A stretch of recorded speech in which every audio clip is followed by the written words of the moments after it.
raja pertama sekaligus pendiri kerajaan Galuh, Sang Werti Kandayun, yang dinobatkan tahun 612 Masehi sebagai raja pertama Galuh, mempunyai 3 orang anak dari istrinya Dewi Candraresmi atau Dewi Manawati, yakni Sempakwaja, Jantaka, dan Jalantara atau yang dikenal Mandi Minyak. Sempakwaja sesungguhnya adalah nama panggilan karena nama kecilnya tidak diketahui. Disebut Sempakwaja karena ia ompong alias tidak bergigi. Empak artinya ompong, wajah artinya gigi. Sedangkan Jantaka menderita hernia yang waktu itu termasuk sejenis penyakit yang belum bisa disembuhkan. Karena keduanya cacat badan, maka baik Sempakwaja maupun Jantaka tidak mungkin menjadi pengganti Werti Kandayun. Sempakwaja lalu menjadi Raja Resi di Galunggung dengan gelar Batara Danghyang Guru, sedangkan Jantaka menjadi Resi Guru di Telaga Denuh atau Galuh Selatan dengan gelar Resi Guru Wanayasa atau Rahyang Kidul.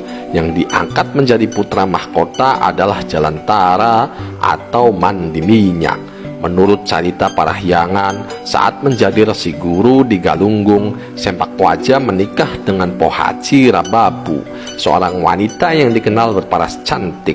Konon ia berasal dari Gunung Kendan, dekat Ranca Ekek saat ini. Suatu saat, Mandi Minyak, adik Sempakwaja yang menjadi putra mahkota Galuh, mengadakan pesta perjamuan atau Utsawakarma di istana. Yang mengundang adalah ayahnya, Raja Galuh Werti Kandayun.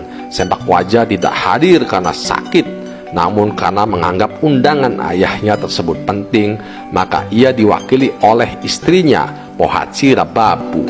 Sementara Pohaci Rababu pergi ke Galuh, anak-anak Sempakwaja tinggal di Galunggung merawat ayahnya. Kehadiran Pohaci Rababu yang cantik di istana Galuh ternyata menimbulkan masalah. Entah bagaimana kejadiannya, namun dikabarkan selama 4 hari terjadilah semara karya atau skandal asmara antara Pohaci Rababu yang cantik itu dengan adik iparnya Mandi Minyak. Hasil skandal kedua manusia berlainan jenis itu adalah seorang anak laki-laki bernama Sena yang lahir pada tahun 661 Masehi. Sena disebut sang salah dalam naskah lontar Carita Parayangan. Bahkan anak itu sempat dibuang ke Tegalan atas perintah Mandi Minyak, namun diambil kembali dan dinamai Sena atau Bratasenawa. Kerajaan menjadi kisruh karena peristiwa tersebut, namun akhirnya dapat diredam karena Sempakwaja turun tangan. Pohaci Rababu dimaafkan dan boleh kembali ke Galunggung. Sementara si kecil Sena diserahkan kepada Mandi Minyak. Ia harus dirawat oleh Mandi Minyak sebagai pertanggungjawabannya. Menurut sejarah, Mandi Minyak selanjutnya disingkirkan secara halus dari keraton oleh ayahnya, Werti Kandayun. Ia dikawinkan dengan Parwati, anak Ratu Sima, dengan Katekya Singa, Raja Kalingga yang berkedudukan di Jawa Tengah. Karena itulah Mandi Minyak tinggal di Kalingga. Pada tahun 695 Masehi, Mandi Minyak bersama istrinya Parwati menjadi penguasa Kalingga Utara.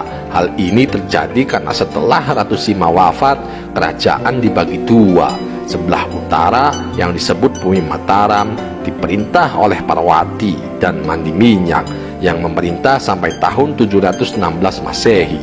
Sedangkan sebelah selatan dan timur yang disebut Bumi Sambara diperintah oleh Narayana, adik Parwati, yang memerintah sampai tahun 742 Masehi.